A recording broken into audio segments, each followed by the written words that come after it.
So, already we move on to match day 12 in the Premier League. They're coming thick and fast this season, and especially coming up to the Christmas period. Some absolutely huge games in the Premier League this weekend. So let's take a look. This is the Toon Review Premier League show.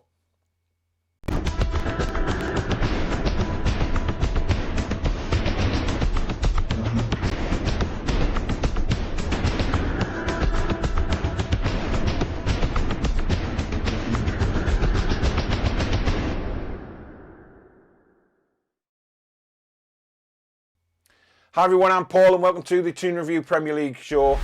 If you're new to the channel, if you've just come across us and you like what you see, do hit the subscription button, hit the like button if you enjoy the video. It helps me build the channel enormously. We are a football community channel. I'm building this up. There's Newcastle United on separate playlists to the Premier League and other football news. So even if you're not a Newcastle United fan, do hit the subscription button because I cover all Premier League, EFL, all sorts of stuff on here.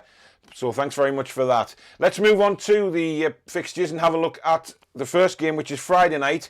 And it sees Leeds United at home to West Ham. West Ham will be desperate to bounce back from their 3-1 defeat against Man United. They'll be very upset that they were leading that game 1-0 at half-time. They seem to fall apart in the second half. Leeds, on the other hand, coming back from a 3-1 loss at Chelsea. You can't read much into that because of the way Chelsea are playing this season. Fantastic football they're playing. Leeds are one of these teams that I think just need to tighten up at the back a little bit. Going forward, they're fine. They play some wonderful football, but I just think they're leaking too many goals. And Moyes might be onto that. And really, West Ham do play attacking football as well. I think it'll be an open match. I think there'll be goals in it. And I think it's going to end up 2-2. We move on to Saturday, and then we've got the lunchtime kickoff, Wolves against Aston Villa in the Midlands derby. Now, this is always a very high-passion game. Maybe not so much as Aston Villa Birmingham, but obviously Wolves are around that area as well. Bragging rights, etc. Villa have had a week off, obviously with the COVID situation at Newcastle United. They didn't play last weekend. So is that going to be a hindrance to them, or is it going to be a bonus to them that they've had that time to rest and recuperate? Wolves, coming off the back of a hammering 4-0 at Anfield, will be looking to get back on the winning trail immediately. Best way to bounce back really is a Midlands derby and trying to get 3 points in that game. Villa, on the other hand, I think will stick at it. I think they'll get a point from this game. I think it'll be a close, tight encounter. I'm going for 1-1 at Molineux. We move to the 3 o'clock kickoff, which is Newcastle United, West Bromwich Albion. I've already done my review on this game, and I think Newcastle will win this game comfortably. I watched West Brom last week against Crystal Palace, and really, the West Brom fans must be sick as chips. To lose 5-1 to Palace, who have been struggling for goals, Benteke getting 2, he hasn't scored for Blue Moons. You know, really, Palace are not an attacking threat as much as, you know, the higher up clubs. And to lose 5-1, to lose Pereira is a huge issue for West Brom. If Newcastle go on the front foot, I think Newcastle will win the game comfortably. I'm going for a 3-0 win for Newcastle at St James's Park. We look to the 5:30 kickoff, massive game at Old Trafford, Manchester United, Man City. This is huge for Solskjaer. It is absolutely massive, considering that last night they were knocked out of the Champions League, back down to the Europa League. The fans are absolutely furious.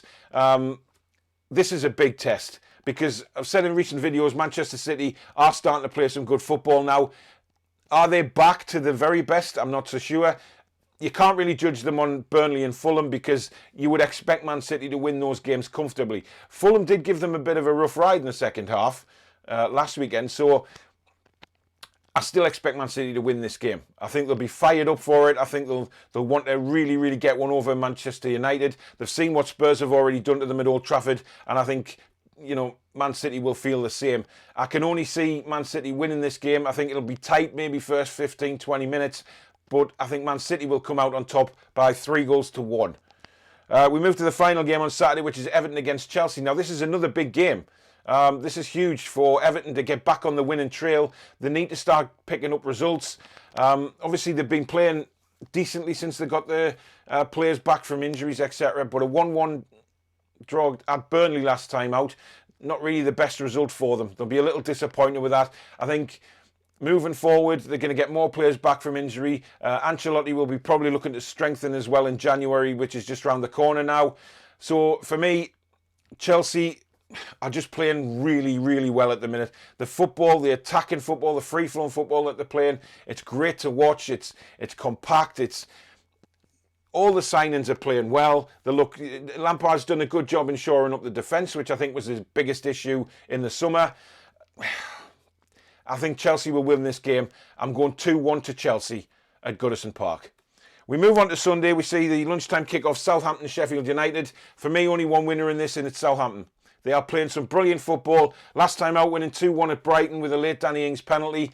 I think he might start the game on Sunday, which is bad news if you're a Sheffield United fan. Sheffield United, for me, goals are the problem. They don't have an out-and-out goal scorer who's going to pick the goals off for them this season. I think they've been found out. They've got 1 point in the league this season. Chris Wilder's under tremendous pressure now to start getting it right, but I don't think it's going to start on Sunday. I think Southampton are playing so well this season. Brilliant to watch, and I'm going 3-1 Southampton. We've then got Crystal Palace against Spurs at 2:15 in the London derby. Palace will be immensely fired up from the 5-1 win at West Bromwich Albion. Spurs, though, are just, well, I've already said that they're my tip to win the Premier League this season. Not because they're playing wonderful free-flowing football, but probably because of Jose Mourinho. The way he sets his team up, you look at them and they're very, very defensively minded now. You saw against Arsenal. Arsenal had so much possession in that game, but it just wasn't good enough to break them down. But whenever you've got the strikers and the forward line that Spurs have, you're always going to be a threat. A massive threat. And I think that will happen to Crystal Palace. I'm going 3-0 Spurs. Fulham against Liverpool. Again, Fulham are one of these teams, very, very hard-working team. But again, I just don't think they've got the individual talent to cause Liverpool any problems on Sunday. Liverpool, coming from a 4-0 win against Wolves, the confidence is sky high. They're just loving the football at the minute. They're playing tonight in the European Cup against Midtjylland. I don't think they're going to have any problems there. I don't think Klopp's going to be playing a full-strength team anyway. But I think they'll disperse of them quite easy in the Champions League.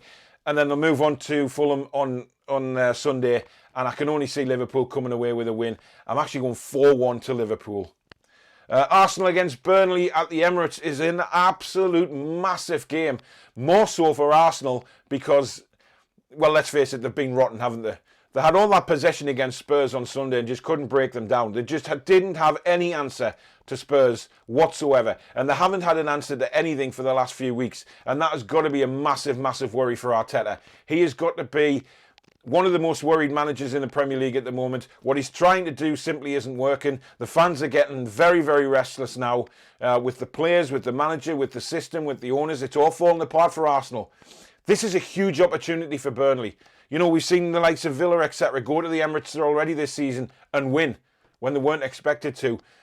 Burnley, they played well against Everton, held them to a 1-1 draw. I think if they can just stay tight in defence, they might get something out of this game.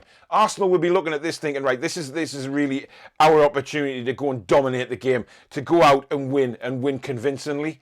And they'll be, hopefully, if you're an Arsenal fan, they'll be looking forward to going out there and trying to get a few goals, trying to get the confidence back.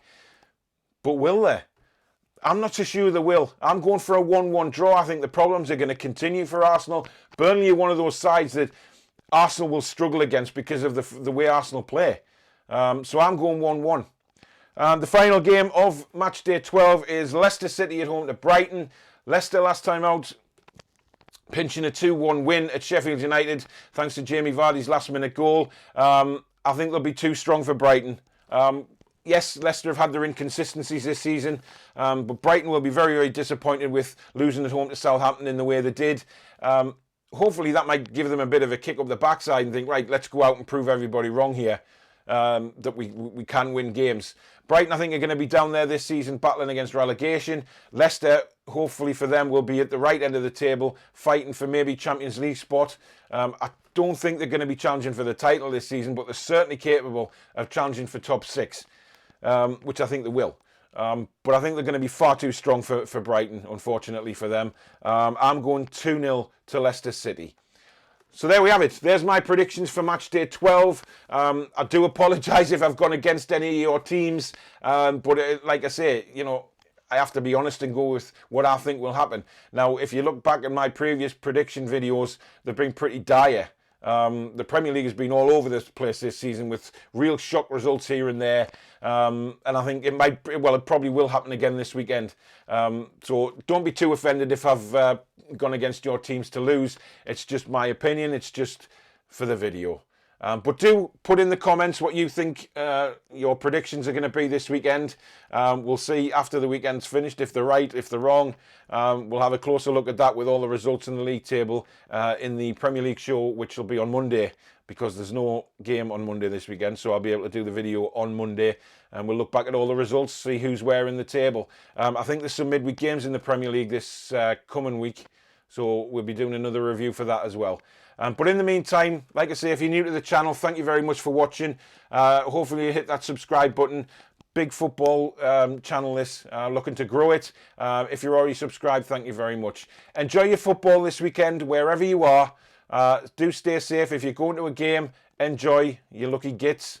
And I'll see you on the next one. In the meantime, stay safe. Take care. Be strong.